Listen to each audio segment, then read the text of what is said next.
और आइए अब देख लेते हैं न्यूज इन फोकस आज के शो में क्या रही। तो नया बिल, नई जनरेशन और नया कम्युनिकेशन, ये है आज की हमारी कवर स्टोरी भी। जो टेलीकॉम बिल संसद से पास हो चुका है, पहले लोकसभा और आज राज्यसभा से भी पास हो गया। इस बिल में क्या है खास बताएंगे आपको, एक एक बारीक जानकारियां इसकी। आपको क्या मिला, आपकी फोन से जुड़ी हुई कौन कौन सी दिक्कतें दूर हुई, क्या कंजेशन का इशू इसमें एड्रेस होता है या नहीं, क्या इसमें जो फर्जी सिम कार्ड बिक जाते हैं उसका इशू ठीक हुआ या नहीं, ये सारी बातें बिल्कुल डिटेल में आपको बताएंगे एक्सपर्ट के साथ। इसके अलावा नकली आवाज खाता साफ, जी हां, एआई से आपके रिश्तेदार, आपके अपनों की हूबहू आवाज की नकल करके आपको कभी भी इस तरह के कॉल आ सकते हैं जो मदद मांग रहे हो, पैसे मांग रहे हो, अर्जेंसी हो। आप डर जाएंगे, अचानक से पैसा दे देंगे और ऐसा हुआ है, कई लोगों के खाते साफ हो गए। तो ये एआई जो बड़े परिवर्तन तो लेकर आ रहा है हमारे जीवन में, लेकिन जी का जंजाल भी बना हुआ है। उसी में ये जो कॉल में वॉइस क्लोनिंग हो जाती है, कैसे बचना इससे, आज पूरी खबर पर विस्तार से नजर डालेंगे। इसके अलावा बाजार निचले स्तरों से ऊंची उड़ान, बाजार का पूरा विश्लेषण आपको बताएंगे। आगे बाजार किस चाल की ओर बढ़ता हुआ नजर आ रहा है, ये भी आपको बताएंगे। क्या करना है, क्या नहीं करना है, अनिल सिंह भी आपको रोज बताते हैं, आज भी उनका एनालिसिस आपको देंगे और पूरा मार्केट का एनालिसिस आपके सामने लेकर आएंगे। तो ये है हमारी आज की न्यूज इन फोकस। और इससे पहले कि आज की हम कवर स्टोरी शुरू करें, कवर स्टोरी से पहले आज का पोल। आज का पोल है बड़ा सिंपल सादा। नया टेलीकम्युनिकेशन बिल जो पास हो चुका है संसद से, राष्ट्रपति की मोहर के बाद ये कानून बन जाएगा बहुत जल्दी। लेकिन उससे पहले हम आपसे सवाल पूछ रहे हैं, आपने जितना भी समझा, सोचा, पढ़ा है इस बिल के बारे में, क्या आपको लगता है कि ये बिल कानून अगर बन गया तो ये जो फर्जी सिम कार्ड बिकते हैं, जिससे सबसे ज्यादा प्रॉब्लम्स होती हैं, सारी धोखाधड़ी इन्हीं फर्जी सिम कार्ड से, सारे स्कैम्स इन्हीं फर्जी सिम कार्ड से, आपको जो कॉल पे कॉल आते हैं अननोन नंबर से परेशान भी करते हैं, ये भी हो सकता है ये इसी तरह के फर्जी सिम कार्ड्स हों। तो ये सारी प्रॉब्लम की जो जड़ है, क्या आपको लगता है कि नए बिल के आने से ये बंद हो जाएंगे? हाँ या ना में आपको जवाब देना है। हमारे सोशल मीडिया हैंडल्स पर जाइए, हर हैंडल पर जाइए, इंस्टाग्राम पे जाइए, एक्स पर जाइए, फेसबुक पर जाइए, सब जगह ये पोल है और फटाफट से अपनी राय दीजिए। हाँ और ना में आपको जवाब देना है। पोल का रिजल्ट आज शो में अनाउंस होगा और साथ ही साथ होगा इसका विश्लेषण।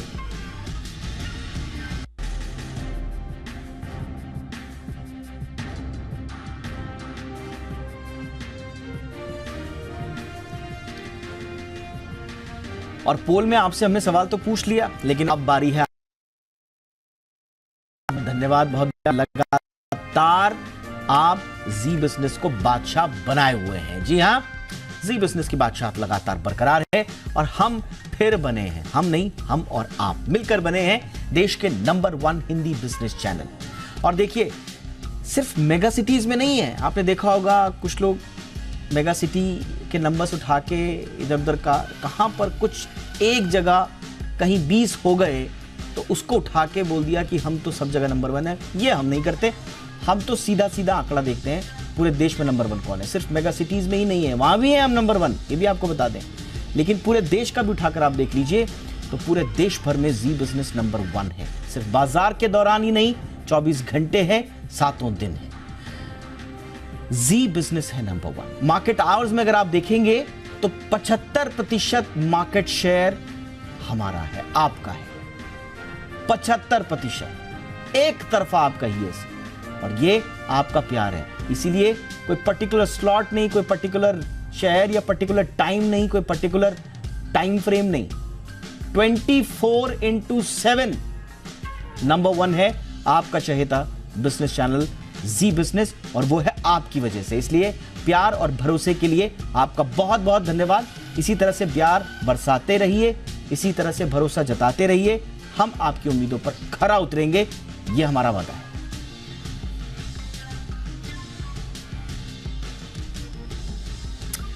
चलिए, और अब फटाफट अंदाज में देख लेते हैं दिन भर की वो खबरें जो छाई रही सुबह से लेकर शाम तक। लोकसभा ने चीफ इलेक्शन कमिश्नर और अन्य चुनाव आयुक्तों की नियुक्ति वाले बिल को पास कर दिया है। जिस समय सदन में इस बिल को पास किया गया उस दौरान विपक्षी दलों को 2/3 सांसद मौजूद नहीं थे। इससे पहले राज्यसभा में सीईसी और अन्य चुनाव आयुक्त विधेयक को मंजूरी दे दी गई थी। अब इसे राष्ट्रपति की सहमति के लिए भेजा जाएगा। नए कानून में सीईसी और अन्य आयुक्तों की नियुक्ति के लिए कमेटी में सीजीआई की जगह एक केंद्रीय मंत्री होगा। विपक्ष ने आरोप लगाया कि यह चुनाव निकाय की स्वायत्तता से समझौता करने जैसा है।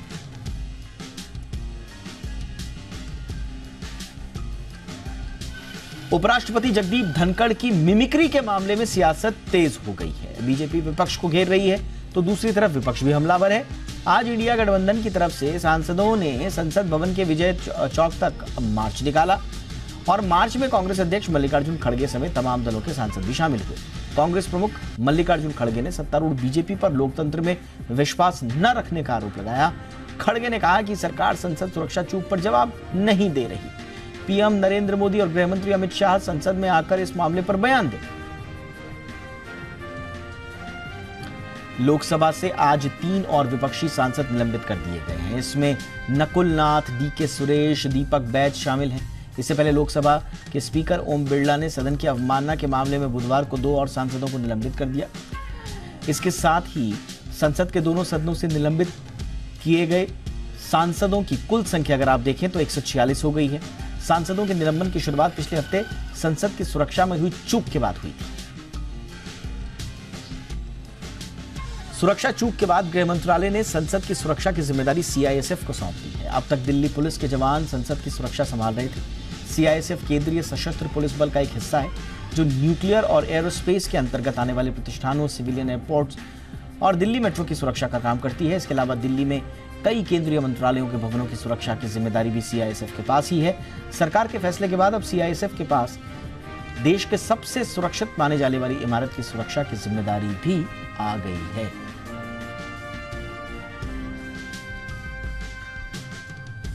जम्मू कश्मीर के पुंछ जिले में आतंकियों ने सेना की 2 गाड़ियों पर हमला कर दिया। आतंकियों की गोलीबारी में 3 जवान शहीद हो गए, 3 सैनिक घायल हो गए। न्यूज एजेंसी पीटीआई के मुताबिक अधिकारियों ने सेना के जवानों को ले जा रही गाड़ियों पर आतंकियों की गोलीबारी की पुष्टि की है।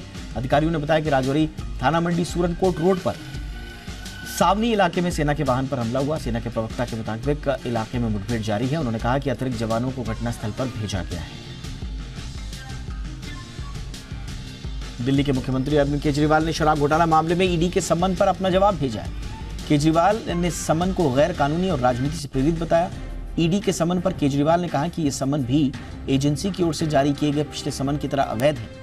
ईडी को इसे वापस लेना चाहिए। केजरीवाल को ईडी ने आज ही आबकारी नीति से जुड़ी मनी लॉन्ड्रिंग मामले में पूछताछ के लिए बुलाया था, लेकिन वो कल ही 10 दिन के लिए विपश्यना मेडिटेशन सेशन के लिए चले गए। ईडी के समन को लेकर अरविंद केजरीवाल पर बीजेपी हमलावर है। बीजेपी प्रवक्ता संबित पात्रा ने केजरीवाल पर गंभीर आरोप लगाया है। उन्होंने कहा कि केजरीवाल कानून नहीं मानते, इसलिए वो भाग रहे हैं।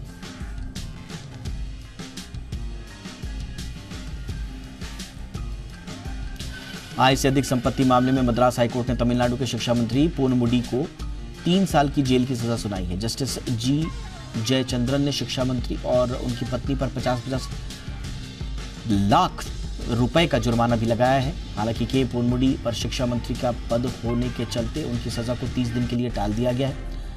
19 दिसंबर को हाईकोर्ट ने ट्रायल कोर्ट के उस फैसले को रद्द कर दिया था जिसमें पोनमुडी को आय से ज्यादा संपत्ति मामले में आरोपों से मुक्त कर दिया गया था। कांग्रेस अध्यक्ष मल्लिकार्जुन खड़गे, सोनिया गांधी और लोकसभा में पार्टी के नेता अधीर रंजन चौधरी को राम मंदिर के प्राण प्रतिष्ठा समारोह के लिए आमंत्रित किया गया है। इससे पहले देश के विभिन्न क्षेत्रों के दिग्गजों को निमंत्रण भेजा जा चुका है। सूत्रों ने बताया कि श्री राम जन्मभूमि तीर्थ क्षेत्र ट्रस्ट ने उन्हें निमंत्रण भेजा है, लेकिन कांग्रेस के इन वरिष्ठ नेताओं के समारोह में शामिल होने की संभावना कम ही है। उन्होंने बताया कि खड़गे, गांधी और चौधरी को व्यक्तिगत रूप से निमंत्रण भेजा गया है।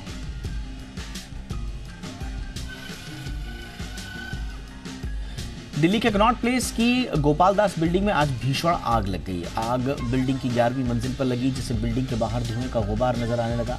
आग लगने की खबर लगते ही अफरा तफरी मच गई और लोगों को तुरंत इमारत से बाहर निकाला गया। वहीं दमकल की 15 गाड़ियां भी तुरंत मौके पर पहुंच गई और आग बुझाने की कोशिशों में जुट गई और आग पर काबू पाया गया। आग में किसी के हताहत होने की जानकारी नहीं।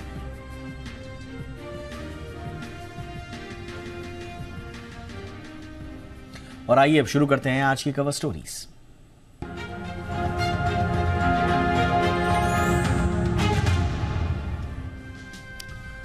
तो टेलीकॉम बिल संसद से पास हो चुका है। नए बिल में लाइसेंसिंग से लेकर सिम कार्ड जारी करने तक के हर तरह के छोटे बड़े रिफॉर्म्स किए गए हैं और यही नहीं, फर्जी सिम लेने पर 3 साल जेल, 50 लाख रुपए का जुर्माने का भी प्रावधान है। टेलीकॉम बिल के कानून बनने के बाद इंडस्ट्री और आम आदमी के लिए क्या बदल जाएगा, सुरक्षा से जुड़े क्या क्या प्रावधान होंगे, इसी पर आज हम विस्तार से करेंगे चर्चा। लेकिन पहले ये रिपोर्ट देखिए, बहुत खास मेहमान के साथ डिकोड करेंगे इस पूरे बिल को।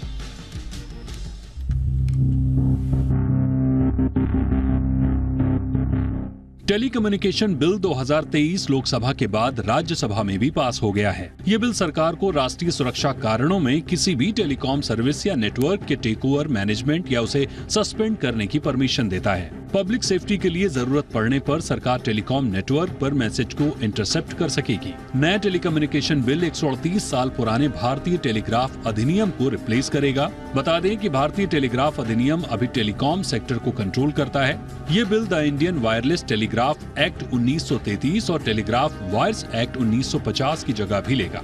साथ ही ये बिल ट्राई एक्ट 1997 को भी संशोधित करेगा। इस बिल के तहत टेलीकॉम कंपनियों को साफ निर्देश दिए गए हैं कि वो सिम इश्यू करने से पहले अनिवार्य रूप से बायोमेट्रिक पहचान करें। इस बिल के तहत फर्जी सिम लेने पर 3 साल जेल और 50 लाख रुपए तक जुर्माने का भी प्रावधान रखा गया है। नया टेलीकम्युनिकेशन बिल ओटीटी प्लेटफॉर्म यानी ओवर द टॉप सर्विसेज जैसे ई कॉमर्स, ऑनलाइन मैसेजिंग को टेलीकॉम सर्विसेज के दायरे से बाहर रखा गया है। पिछले साल जब टेलीकम्युनिकेशन बिल का ड्राफ्ट पेश किया गया था तो उसमें ओटीटी सर्विसेज भी दायरे में थी, जिसे लेकर खूब हंगामा हुआ था।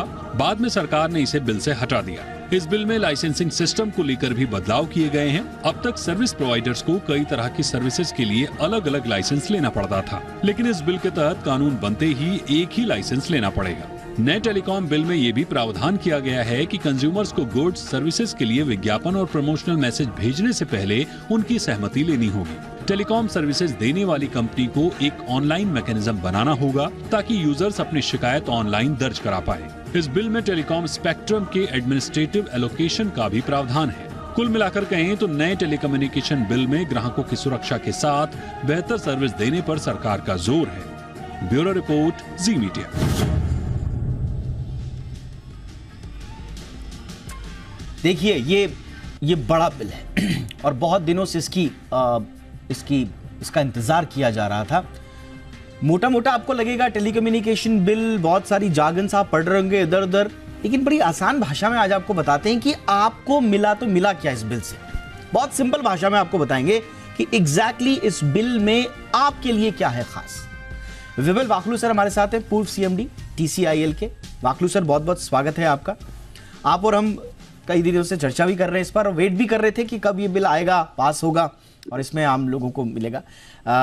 सबसे पहले ये जो स्पैम कॉल्स है, सबसे इंपॉर्टेंट चीज जो आम आदमी की जानने के लिए है कि भाई स्पैम कॉल्स का क्या होगा। हमारे पास ये जो अनाप शनाप कॉल्स आती हैं वो बंद होंगी या नहीं होंगी। तो इस बिल में डू नॉट डिस्टर्ब का रजिस्ट्रेशन जो है उसको एक लीगल मैंडेट दे दिया गया है, तो काम होगा सर? सबसे पहले दीपक जी, मैं सुन रहा था आपकी वार्ता। पहले आपको बधाई। आपने कहा कि आप हिंदी बिजनेस न्यूज में सबसे आगे हैं सर। हिंदी और इंग्लिश सब में सर। अच्छा, दोनों? हाँ जी। अच्छा, तो डबल बधाई। Thank you sir. Thank you. अच्छा, जो आपको भी बधाई, इस जर्नी का पार्ट आप भी रहे सर, इसलिए आपको भी बधाई। धन्यवाद। सबसे पहले जो आपका प्रश्न है कि इस पे स्पैम कॉल्स पे कोई अंतर आएगा, मुझे लगता है कि जिस हिसाब से ये बिल लाया गया है और उसमें पनिशमेंट का प्रावधान है और बायोमेट्रिक मैंडेटरी है किसी भी सिम को इशू करने के लिए, तो वो ओनर्स जो है वो दोनों, एक तो टेलीकॉम कंपनी पे भी जाएगा जो सिम इशू कर रही है और दूसरा जो उसका प्रयोग भी कर रहे हैं। तो इसमें डबल प्रावधान है। उसके कारण मुझे लगता है दोनों को सिम इशू करते वक्त और सिम का प्रयोग उचित ढंग से करते वक्त वो ध्यान रखेंगे। और क्योंकि जैसे आपने कहा कि जो नो कॉल रजिस्ट्री है उसका लीगल अब इम्प्लीमेंटेशन होगा, तो मुझे लगता है कि इसमें काफी कमी आएगी शायद पूरी तरह से स्पैम कॉल्स ना रुके, बट इसमें काफी काफी काफी सुधार होगा। इससे ज्यादा अभी हम अपेक्षा भी नहीं रखते थे कि कुछ उसमें हो पाएगा। Absolutely sir. अब आते हैं सर दूसरा, साइबर सिक्योरिटी, क्योंकि ये ऐसा रहता है कि साइबर सिक्योरिटी एक ऐसा इशू आ गया है सबके लिए कि आए दिन कुछ ना कुछ साइबर सिक्योरिटी से जुड़ा हुआ और फिर उनकी गाड़ी कमाई पर सेंधमारी होती है, उनके साथ फ्रॉड्स होते हैं। लेकिन यहाँ पर गवर्नमेंट को एम्पावर किया गया है ताकि वो रूल बना सके प्रोटेक्शन और एश्योरेंस के लिए, आम आदमी के लिए। टेलीकम्युनिकेशन नेटवर्क्स और जो सर्विस है सब में अगर ये लेजिस्लेशन को इनैक्ट कर दिया गया तो साइबर सिक्योरिटी के लिहाज से कितना इंपॉर्टेंट आप मानते हैं सर इसको? देखिए, जो साइबर क्राइम्स हैं ज्यादातर ऐसे सोर्सेज से होते थे जो कि अनऑथराइज्ड सोर्सेज हैं, जिन पे नॉर्मल उनको ट्रेस करना भी कई बार मुश्किल हो जाता था, और यूज एंड थ्रो पॉलिसी उनकी रहती थी, लोगों को चीट किया और चले गए। तो लेकिन क्योंकि अगर बायोमेट्रिक वो जो मैंडेटरी हो गया, उसके कारण सिम भी जिनसे ये कॉल किया जाता है उनको ट्रैक और ट्रेस किया जा सकता है। तो मुझे लगता है कि इससे साइबर क्राइम्स पे भी काफी बड़ी लगाम लग जाएगी। Yes sir. पूरा खत्म करना तो मुमकिन नहीं है, क्योंकि ये काफी डीप रूटेड है। वो एक रास्ता बंद करते हैं तो दूसरा रास्ता निकाल लेते हैं, बट मुझे लगता है कि इससे काफी अंतर होगा ओवरऑल साइबर क्राइम्स को रोकने में भी। Absolutely sir. अब आते हैं सर सब एक जिस पर आपसे हमारी कई मर्तबा बातचीत हुई है और उसमें हम ये देखते भी आए हैं कि भाई टेलीकम्युनिकेशन सेक्टर के जो स्टेक होल्डर्स हैं, जो प्लेयर्स हैं, क्या उन पर कोई जिम्मेदारी इस पर थोपी जा सकती है? ये है फ्रॉडुलेंट सिम की सर, और ये एक ऐसा विषय रहा है जिसमें बहुत सारे ग्रे एरियाज रहे हैं। अब ये जो बिल है इसमें साफ तौर पर प्रावधान है कि भाई आपको 3 साल की जेल होगी, 50 लाख तक का जुर्माना होगा अगर सिम जो है या कोई भी टेलीकॉम रिसोर्स है वो फ्रॉड, चीटिंग या पर्सोनेशन से लिया गया है। तो ये कितना इंपॉर्टेंट होगा और इससे क्या वाकई में सर जो फर्जी सिम है उन पर लगाम लग पाएगी? इससे पहले भी कई बार वो केवाईसी वगैरह का प्रावधान था और इम्प्लीमेंट हुआ भी था, लेकिन वही फिर से सेम चीज है कि क्योंकि अब जिम्मेवारी सिम बांटने वालों की भी होगी, उनको भी जेल हो सकती है, तो वो सिम बांटने से पहले अच्छी तरह से कस्टमर केवाईसी वेरिफिकेशन ठीक से करेंगे, ताकि और ये जो बल्क सिम वो डिस्ट्रीब्यूट करते रहे हैं, जिसका के दुरुपयोग ऐसे एलिमेंट्स करते रहे हैं, उन पे काफी उनको ऐसा करने में काफी रुकावट हुई। तो मुझे लगता है कि इससे भी काफी फर्क पड़ेगा। Absolutely sir. और आज हमने पोल भी इस पर कराया है। थोड़ी देर में हम अपने दर्शकों को यह भी बताएंगे कि हमने जनता से जो पोल पूछा था उसके रिजल्ट्स क्या हैं। बट एक और इंपॉर्टेंट चीज जो है सर, अब थोड़ा सा सेक्टर को लेकर मैं बात करूंगा, इंडस्ट्री को लेकर बात करूंगा। इन्होंने सर सिंप्लीफाई कर दिया है लाइसेंसिंग को। पहले टेलीकॉम डिपार्टमेंट जो है वो 100 से ज्यादा तरह के लाइसेंसेस देता था, रजिस्ट्रेशंस देता था, परमिशंस देता था। अब ये बड़ा सिंपल हो गया है। तो आपको लग रहा है सर इससे थोड़ा राहत इंडस्ट्री को भी मिलेगी? मुझे लगता है ऐसा बिल 10 साल पहले आना चाहिए था जी। काफी लोगों ने इस चक्कर में सफर भी किया है, क्योंकि वो जो पुराने अंग्रेजों के जमाने के 1885 वगैरह के कानून थे, उससे काफी असर पड़ा है टेलीकॉम कंपनीज पे भी, और अनसर्टेनिटीज रही हैं, क्योंकि कोई उसका प्रावधान निकाल के, उसका कोई सेक्शन निकाल के आपको दबा सकता था। अब ये सिंप्लीफाई होने से ये कानून एकदम ट्रांसपेरेंट हो गया है, जिसके कारण मुझे लगता है कि काफी राहत मिलेगी टेलीकॉम कंपनीज को भी, और जो भी जिनसे भी मैंने बात किया है सभी ने इसका स्वागत किया है। तो मुझे उम्मीद है कि इससे सीधा बिजनेस करने में काफी सुविधा होगी टेलीकॉम कंपनीज के लिए भी और जो भी उनसे जुड़े स्टेक होल्डर्स हैं उनके लिए। सर ये जो ये डिमांड जो आ रही है ग्लोबल सैटेलाइट सर्विसेज कंपनी की एक तरह से इस एलोकेशन जो हो रहा है ऑक्शन के थ्रू, ये कितना बड़ा इंपॉर्टेंट होगा, क्योंकि जितने भी आपके स्पेक्ट्रम है सैटेलाइट कम्युनिकेशन कंपनीज को वो अब एडमिनिस्ट्रेटिव मेथड से होगा, तो इसका क्या मतलब है इंडस्ट्री के लिए और क्या इससे फर्क पड़ेगा सर? एक्चुअली पहले काफी इंडस्ट्री में काफी आपस में भी काफी झगड़ा होता रहा अलग अलग स्टेक होल्डर्स का, क्योंकि कुछ लोग चाह रहे थे कि इसका जैसे बाकी स्पेक्ट्रम ऑक्शन के थ्रू हो रहा है इसका भी हो, लेकिन मेरा ऐसा मानना है कि सैटेलाइट में एक विशेष गुण है कि जो रिमोट एरियाज हैं, इनएक्सेसिबल एरियाज हैं, जहाँ पे सर्विसेज ले जाने में काफी तकलीफ होती है सर्विस प्रोवाइडर्स को भी, और उसको मेंटेन करना भी मुश्किल है ऐसे इलाकों में, तो वहां पे सैटेलाइट सेवा एक विशेष सेवा बन जाती है। और अगर इसका ऑक्शन किया जाए तो मुझे लगता है कि इसमें देश में भी मोनोपोली हो जाएगी और कंपटीशन न रहने के कारण उसमें उपभोक्ताओं पे भी उसका प्रभाव पड़ेगा। तो मुझे लगता है कि इससे जो ये गवर्नमेंट की तरफ से उसमें ऑक्शन के बदले एडमिनिस्ट्रेटिव तरीके से डिस्ट्रीब्यूशन होगा, तो उम्मीद है कि अगर डिस्ट्रीब्यूशन इवन होगा, कोई फेवरेटिज्म नहीं होगा, जो कि हमको उम्मीद है अभी जिस ढंग से सब कुछ चल रहा है, तो इससे ग्राहक को अल्टीमेट फाइनल ग्राहक को उपभोक्ताओं को काफी मदद मिलेगी। वो दूर दराज के इलाकों में सेवा रीजनेबल मतलब कीमत पर मिलने का काफी मदद मिलेगी, ऐसा मेरा मानना है। जी, इसमें ये कहा गया सर कि एडमिनिस्ट्रेटिव एलोकेशन है, ये होगा metro rails, community radio, defence, railway, police, इस तरह के सेक्टर्स में इसका एग्जैक्ट मीनिंग क्या है सर? इसका क्या मैकेनिज्म होगा?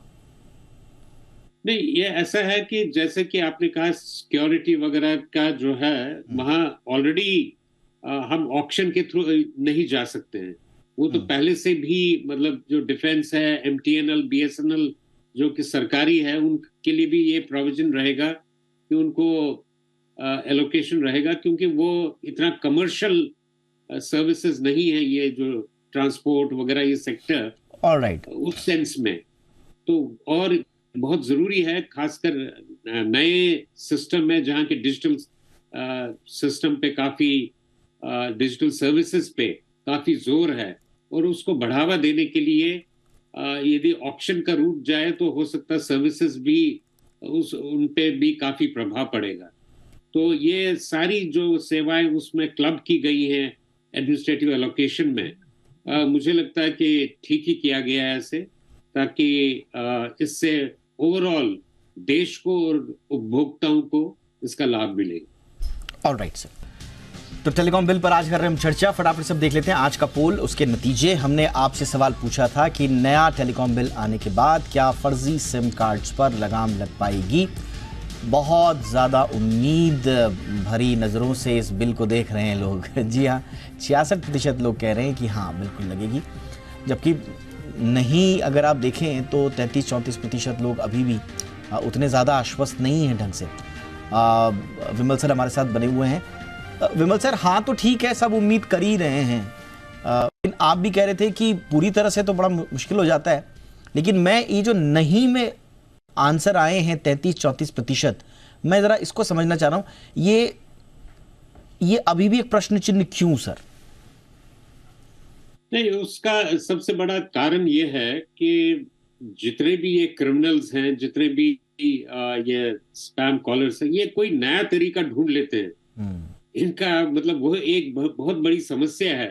कानून बनता है, कोई तरीका निकाला जाता है, और ये दूसरा अपना कोई अलग ढंग निकालते हैं ये स्पैम कॉल्स और ऐसे साइबर क्राइम्स के लिए, तभी एक कारण है कि कुछ लोगों में अभी भी वो नेगेटिव अप्रोच है। उनको लगता है कि शायद कुछ होगा नहीं, लेकिन मुझे लग रहा है कि हमको पॉजिटिव रहना चाहिए और धीरे धीरे मुझे लग रहा है इस पे पूरी तरह से हम लगाम लगा सकते हैं यदि सही दिशा में हम चलते जाएं। एब्सोल्युटली। बहुत बहुत शुक्रिया विमल सर, आपने बहुत अच्छे से पूरा डिकोड किया और जो इसमें कंज्यूमर के एंगल की जो आम खबरें हैं उसको बड़ी आसानी से समझाया आपने। थैंक यू सर, बहुत बहुत शुक्रिया आपका। Thank you Deepak.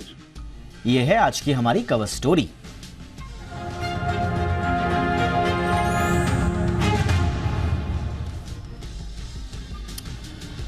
Cough syrup को लेकर ड्रग रेगुलेटर डीसीजीआई का बड़ा फैसला सामने आया है। डीसीजीआई ने 4 साल से कम उम्र के बच्चों के लिए कफ सिरप के इस्तेमाल पर बैन लगा दिया है। जी हां, इसके साथ ही डीसीजीआई ने दवाओं को लेबल किए जाने का भी आदेश दिया है।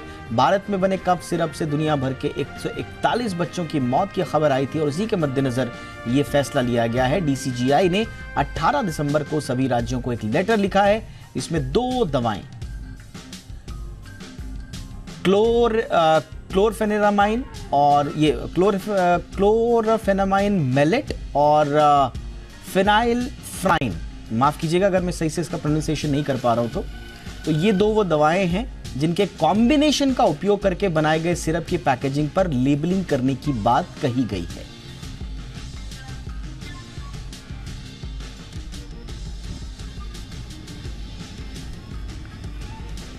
और आइए अब जरा फटाफट अंदाज में देख लेते हैं बिजनेस से जुड़ी हुई खबरें।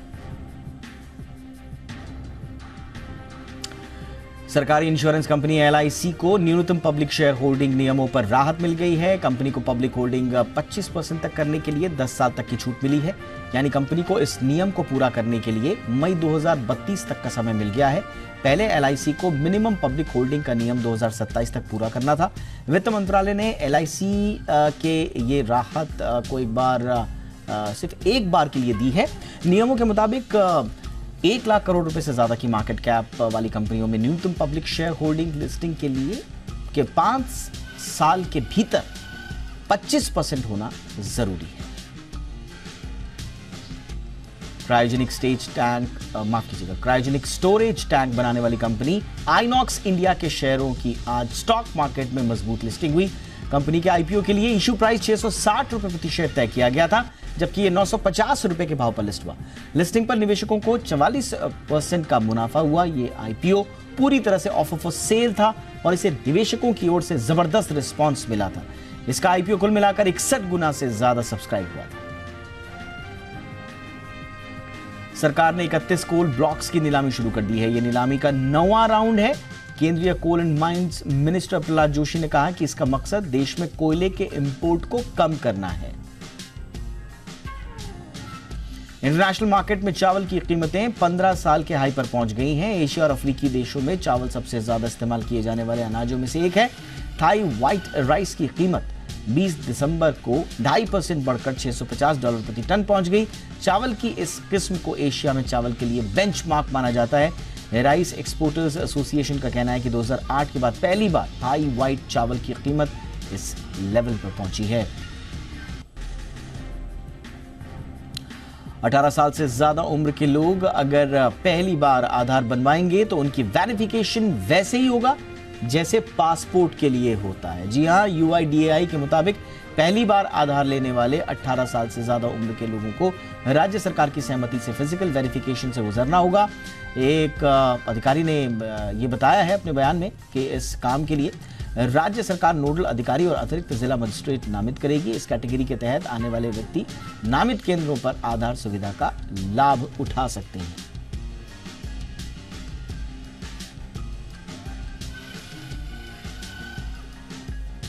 इंटीग्रेटेड फार्मा कंपनी इनोवा कैप्टैप का IPO आज से निवेश के लिए खुल गया है। 570 करोड़ जुटाने के लिए कंपनी ये IPO लेकर आई है। कंपनी ने इसका प्राइस बैंड 426 रुपए से 448 रुपए प्रति शेयर तय किया है।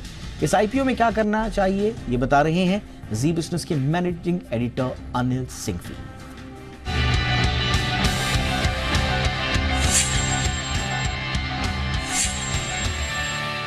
आज खुल रहा है इनोवा कैपटॉप में 426-448 का प्राइस बैंड है।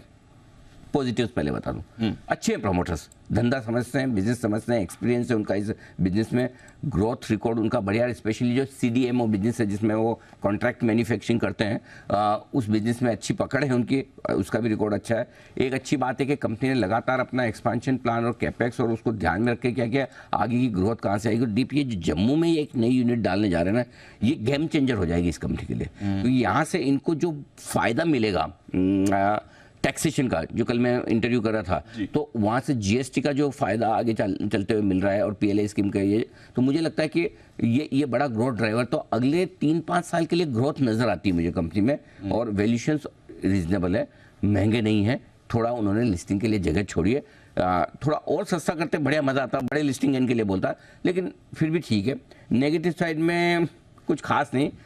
हाँ, एक चीज जरूर है कि इस बिजनेस में कंपटीशन है, ये बिजनेस, इस बिजनेस में रेपुटेशन से काम ज़्यादा होता है, तो पुराने प्रमोटर तो उनका फ़ायदा हो गई इन्हें। और दूसरा है कि मार्जिन्स जो है इनके दूसरे अपने कॉम्पिटिटर्स के मुकाबले में कम है, और उसका रीज़न ये है कि ये खुद की ब्रांड में कम बेचते हैं, कॉन्ट्रैक्ट मैन्युफैक्चरिंग में ज़्यादा बेचते हैं, जॉब वर्क ज़्यादा करते हैं, तो नेचुरली मार्जिन्स कम ही रहेंगे। यहाँ पर ठीक ठाक छोटे मोटे लिस्टिंग गेन के लिए आप लगा सकते हैं, लेकिन लॉन्ग टर्म के लिए लगाएं ज़्यादा बढ़िया है। 2-3 साल का व्यू रखकर आप इनोवा कैपटॉप में भी पैसा लगा सकते हैं।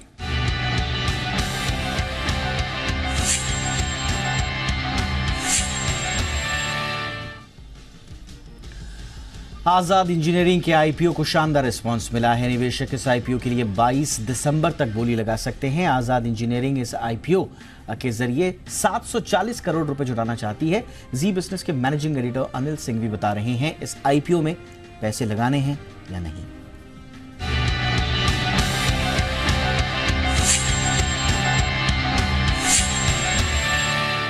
आजाद इंजीनियरिंग, इसका प्राइस बैंड 499, 524 रुपए का इश्यू। पहले मैं क्या अच्छी बातें इसके बारे में बता दूं आपको।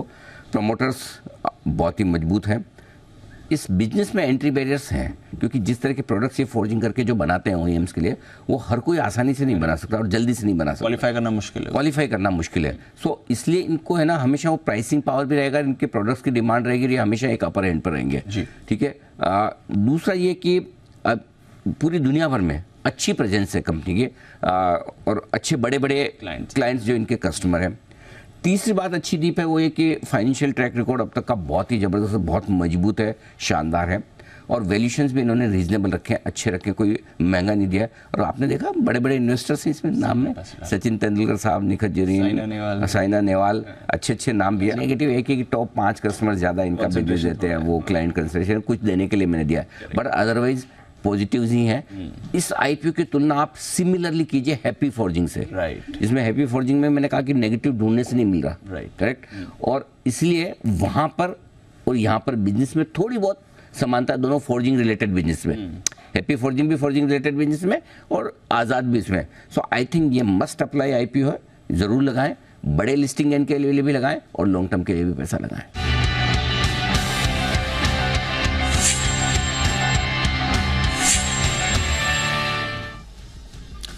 बाजार में आज निचले स्तरों से शानदार रिकवरी देखने को मिली। कारोबार के अंत में सेंसेक्स ट्रिपल सेंचुरी लगाते हुए 70,865 के लेवल पर बंद हुआ। वहीं निफ्टी 100 अंकों से ज्यादा चढ़कर 21,255 के स्तर पर बंद हुआ। बैंक निफ्टी में भी करीब 400 अंकों की तेजी रही। मार्केट का पूरा हाल बताएंगे वरुण दुबे। देखिए, एक बेहतरीन ट्रेडिंग सेशन आज भारतीय बाजारों में देखने मिला है। ग्लोबल संकेत कमजोर थे, इसके चलते हमारे मार्केट्स की जब शुरुआत हुई थी तो वहाँ एक कमजोरी देखने मिली थी, लाल निशान में शुरुआत हुई। लेकिन उसके बाद अगर आप देखेंगे तो दिन के दौरान मार्केट में निचले स्तर से स्मार्ट रिकवरी देखने मिली और गजब की रिकवरी आज बाजार में देखने मिली है। निफ्टी, बैंक निफ्टी, सेंसेक्स सबके सब हरे निशान में बंद हुए हैं। साथ ही साथ मिड कैप और स्मॉल कैप को आप देखिए 1.5-2% के आसपास तो इंडेक्स चला है, और तमाम mid cap small cap stocks में अगर आप देखेंगे तो 8-10% के आसपास की रैली जो है देखने मिली है। एडवांस डिक्लाइन रेशियो को अगर आप देखेंगे तो ऑलमोस्ट 1:3 के आसपास का एडवांस डिक्लाइन रेशियो आज देखा गया, यानी कि हर एक गिरने वाले के सामने 3 स्टॉक्स ऐसे थे जिनमें तेजी देखने मिली है। ये इसलिए हुआ क्योंकि दिन के दौरान डाउ फ्यूचर्स, नैस्डैक फ्यूचर्स वहाँ पे भी अच्छी खासी रिकवरी देखने मिली। साथ ही साथ हमारे मार्केट्स की स्ट्रेंथ तो थी, तो उसका भी बड़ा फायदा जो है आज बाजार में देखने मिला है। स्टॉक स्पेसिफिक एक्शन की बात करें तो निफ्टी के टॉप गेनर्स में BPCL, power grid, Britannia, HDFC bank जैसे काउंटर्स थे। लूजिंग एंड पे Bajaj auto, Bajaj finance, axis bank, Cipla थे जहां पे थोड़ी बहुत गिरावट देखने मिली। फोकस में INX इंडिया, आज की लिस्टिंग अच्छी लिस्टिंग हुई और दिन के दौरान यहाँ पे भी अच्छा मूवमेंट देखने मिला। IRCTC बैन से जैसे ही बाहर आया, स्टॉक में देखिए 6-6.5% के आसपास के तगड़े गेंस देखने मिले। कोचिन शिपयार्ड, यहाँ पे ऑर्डर विन हुआ है, उसका इम्पैक्ट देखने मिला। ऑर्किड फार्मा, अनिल सर ने आपको इसको as a stock of the day दिया था, स्टॉक में आज दिन भर एक्शन देखने मिला और भरपूर तेजी इस काउंटर में भी देखने मिली। इसके अलावा मिड कैप, स्मॉल कैप्स में अगर आप तेजी वाले स्टॉक्स ढूंढेंगे तो हिंदुस्तान कॉपर, यहाँ पे लगातार गेंस देखने मिल रहे हैं। आज भी तेजी थी। जेंसा टेक, BML, मेट्रोपोलिस, इनफैक्ट जितने भी डायग्नोस्टिक काउंटर्स थे लगातार वहाँ पिछले 2-3 दिनों से तेजी देखने मिल रही है। आज भी यहाँ पे अच्छे खासे गेंस थे। लूजिंग एंड पे IIFL फाइनेंस, इंडियन बैंक में तो QIP के स्टॉक्स लिस्ट हुए, उसका भी इम्पैक्ट देखने मिला। विजया डायग्नोस्टिक लगातार चलने के बाद यहाँ पे मुनाफा वसूली आज थी। प्रेस्टीज एस्टेट में भी थोड़ी बहुत गिरावट देखने मिली, लेकिन मूड और माहौल जो था बाजार का काफ़ी बेहतर था। खासकर शुरुआत में जो गिरावट आई उसके बाद अगर आप देखेंगे तो एक तगड़ा रिवर्सल मार्केट में देखने मिला और सेकेंड हाफ में खासकर अगर आप देखेंगे तो मार्केट का मूड माहौल काफ़ी बेहतर था। नो डाउट ग्लोबल बाजारों का तो इम्पैक्ट देखने मिला। थोड़ा बहुत अगर आप देखेंगे तो निफ्टी की जो वीकली एक्सपायरी थी उसका भी बाजार पे असर देखा गया है। और आइए अब देखते हैं सेंट्रम ब्रोकिंग के नीलेश जैन की न्यू ईयर पिक।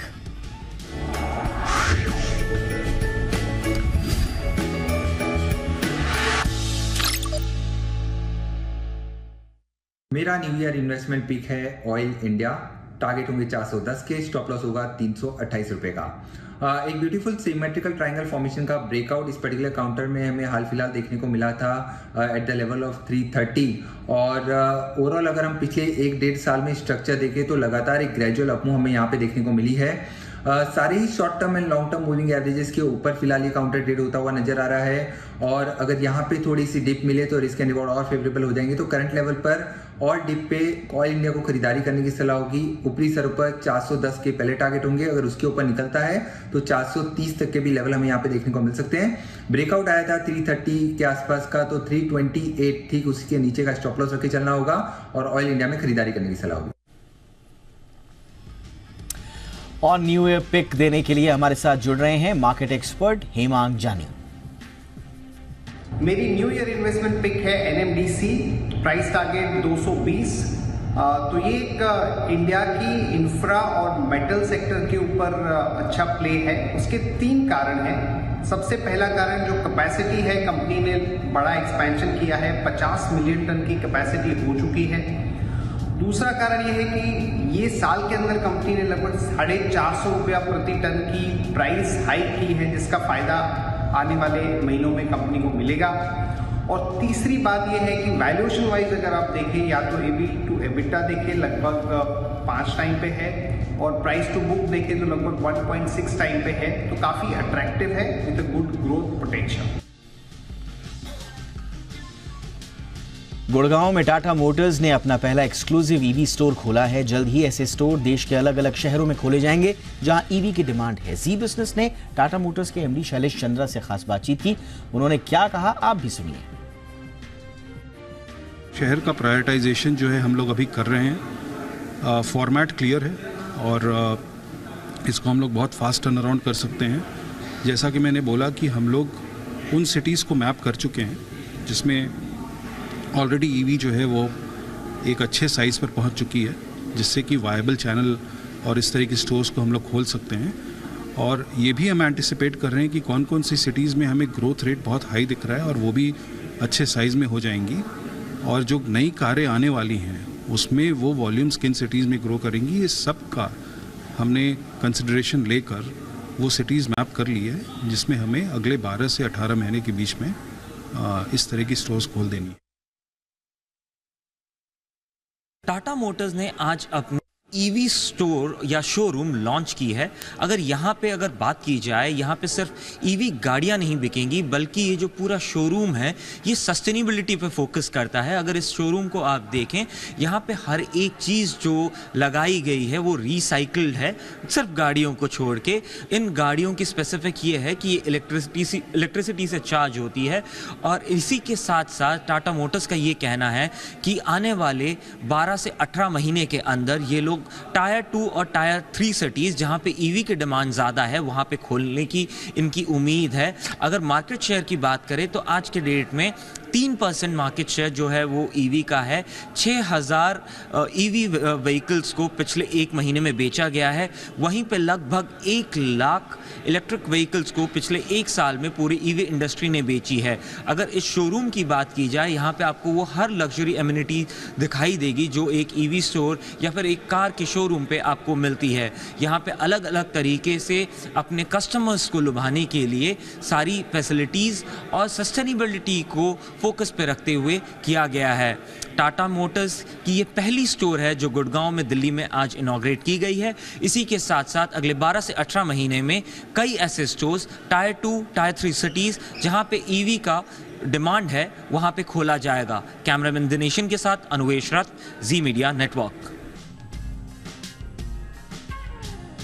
क्रिसमस के मौके पर इलेक्ट्रिक कारों का शानदार ऑफर्स मिल रहे हैं। इन पर कहाँ कितना डिस्काउंट मिल रहा है ये जानते हैं कुशल से।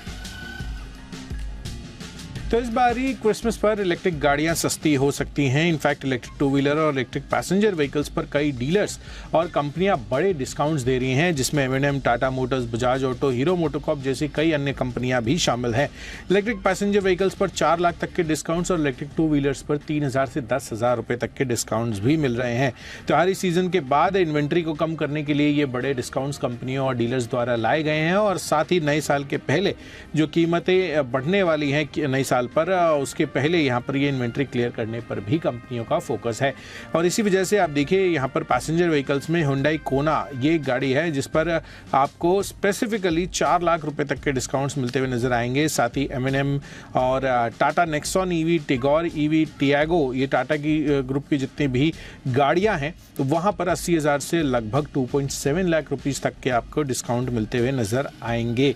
जहाँ तक टू व्हीलर स्पेस का सवाल है, होंडा यहाँ पर 12,800 रुपये तक के डिस्काउंट्स दे रही है। साथ ही बजाज ऑटो भी 3,000 से लेकर 10,000 रुपये तक के डिस्काउंट्स देते हुए दिख रहे। TVS मोटर्स भी 4,000 रुपये तक के डिस्काउंट्स दे रही है। तो भारी भरकम डिस्काउंट्स आपको अभी क्रिसमस के दौरान मिलते हुए नजर आएंगे। फेस्टिव ऑफर है।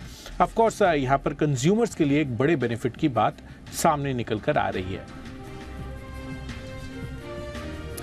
निफ्टी पर ग्लोबल फंड्स का भरोसा तेजी से बढ़ रहा है। ऐसा क्यों कहा जा रहा है, जानते हैं आशीष से। देखिए, दुनिया भर के बाजारों में देखें तो निफ्टी की लोकप्रियता लगातार बढ़ती जा रही है। और खास तौर पर अगर आप देखें तो जापान है, साउथ कोरिया है, इन देशों में लगातार निफ्टी की लोकप्रियता बढ़ती जा रही है। एक साल में देखें तो 7 पैसिव फंड ऐसे लॉन्च हो गए हैं जिनका AUM आप देखें 4,500 करोड़ है, लेकिन अभी तो शुरुआत है। वैसे ग्लोबली अगर आप देखें तो ऑलमोस्ट 21 पैसिव फंड ऐसे हैं जो निफ्टी को ट्रैक करते हैं, निफ्टी आधारित है। थोड़े दिन पहले हमने देखा भी था कि किस प्रकार से साउथ कोरिया के कुछ रेलवे स्टेशन पर निफ्टी का विज्ञापन आपको नजर आया था। इसकी फुटेज भी आपकी स्क्रीन पर देख सकेंगे। लेकिन जो फंड्स लॉन्च कर रहे हैं निफ्टी को, उनका साइज और AUM इतना बड़ा कि ऐसा लग रहा है कि यहाँ पर ग्रोथ और इन्फ्लोज आपको काफी बढ़िया देखने को मिलेंगे। कुछ चुनिंदा नाम आपके सामने रखता हूँ। मिसाल के तौर पर अगर आप देखें तो Sumitomo Mitsui trust management, AU asset management, NZ asset management, Samsung asset और मिरे असेट मैनेजमेंट, ये कुछ ऐसी बड़े AMCs हैं, बड़े फंड्स हैं जिनका साइज और स्केल इतना बड़ा है कि निफ्टी के फ्लोज आपको और यहाँ पर बेहतर देखने को मिलेंगे। तो ग्लोबल बाजार में निफ्टी की जो लोकप्रियता है लगातार बढ़ती जा रही है। आजकल ठगी का नया जरिया बना है वॉइस क्लोनिंग।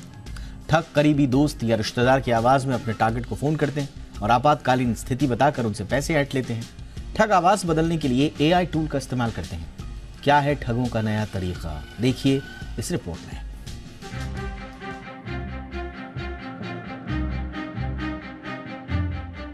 जालसाजों ने फ्रॉड का नया तरीका निकाला है। अचानक फोन पर किसी अनजाने नंबर से किसी चीर परिचित की कॉल आती है। यह आवाज किसी करीबी दोस्त या रिश्तेदार की हो सकती है। वह अस्पताल में भर्ती होने या दुर्घटना का शिकार होने या फिर किसी दूसरे आपातकालीन स्थितियों में फंसे होने की बात कहता है और तत्काल कुछ पैसे की डिमांड करता है। व्यक्ति बिना सोचे समझे पैसे ट्रांसफर कर भी देता है। आप पूछेंगे कि इसमें फ्रॉड कहाँ है? दरअसल ऐसी अनजानी कॉल से कोई ठगी का शिकार हो सकता है। चौंकिए नहीं, वॉइस क्लोनिंग के जरिए आजकल इस तरह की ठगी खूब हो रही है और इस ठगी का टूल बन रहा है आर्टिफिशियल इंटेलिजेंस यानी AI। वॉइस क्लोनिंग का खतरा इतना बढ़ गया है कि आए दिन देश भर से इस तरह की घटनाएं सामने आ रही हैं। एंटीवायरस बनाने वाली कंपनी मैकएफी की रिपोर्ट की माने तो हाल के दिनों में बड़ी संख्या में भारतीयों ने ठगी के इस नए नवेले जाल में फंसकर अपने पैसे गंवा दिए हैं। रिपोर्ट के मुताबिक ठगी के शिकार करीब 69% भारतीय ह्यूमन और AI जनरेटेड आवाज में अंतर नहीं कर सके, जिसके चलते वो ठगे गए। AI वॉइस क्लोनिंग को वॉइस सिंथेसिस के नाम से भी जाना जाता है। ये एक ऐसी टेक्नोलॉजी है जिसमें मशीन लर्निंग या आर्टिफिशियल इंटेलिजेंस का इस्तेमाल किसी इंसान की आवाज की नकल उतारने के लिए किया जाता है। इसके लिए आवाज की महज 3 से 5 सेकंड की क्लिप चाहिए होती है, जिसका इस्तेमाल वॉइस सैंपल को एनालाइज करने और यूनिक वोकल कैरेक्टरिस्टिक्स तैयार करने में किया जाता है। वॉइस क्लोन बनाने के लिए काफी सारे फ्री और पेड टूल्स भी मौजूद हैं, जिनकी मदद से जालसाज वॉइस क्लोन को क्रिएट करता है और ठगी के लिए अपने शिकार को टारगेट करता है। जरूरी नहीं कि वॉइस क्लोनिंग के जरिए ठग आपसे केवल पैसे ही मांगे, वो कुछ व्यक्तिगत जानकारियां भी साझा करने को कह सकता है। वो पैसे ट्रांसफर करने के लिए लिंक भेज सकता है, जिस पर क्लिक करते ही मोबाइल मैप हो जाता है। फिर आपके खाते के पैसे कब गायब हो गए पता भी नहीं चलेगा। इस तरह के फ्रॉड से बचना है तो अगर किसी अनजान या संदिग्ध नंबर से ऐसी कोई कॉल आए तो उसे काट दें। फिर जिस व्यक्ति की आवाज में कॉल आई थी उस व्यक्ति को सीधे फोन मिलाएं, मामला समझ में आ जाएगा। वैसे भी गौर करने पर वॉइस क्लोनिंग वाली कॉल को पकड़ा जा सकता है। ऐसी आवाज में कुछ शब्दों के उच्चारण साफ नहीं होते, बोलने के लहजे में इमोशनल एक्सप्रेशन नहीं होता, इससे भी ठगी पकड़ी जा सकती है। वही कहीं भी चलते फिरते ऑडियो क्लिप डालने से बचें। वही हमेशा ध्यान रखें, कोई भी किसी विपरीत हालातों में सबसे पहले अपने घर या सबसे करीबी दोस्त को फोन करता है। ऐसे में किसी जानने वाले का अनजान नंबर से पैसे को लेकर फोन आए तो अलर्ट हो जाए, कॉल को काट दे, वरना आपकी जेब कटते देर नहीं लगेगी। ब्यूरो रिपोर्ट, जी मीडिया। इसी के साथ इंडिया 360 में आज बस इतना ही। इजाजत दीजिए। #ZIndia360 पर अपनी राय जरूर भेजिएगा। नमस्कार।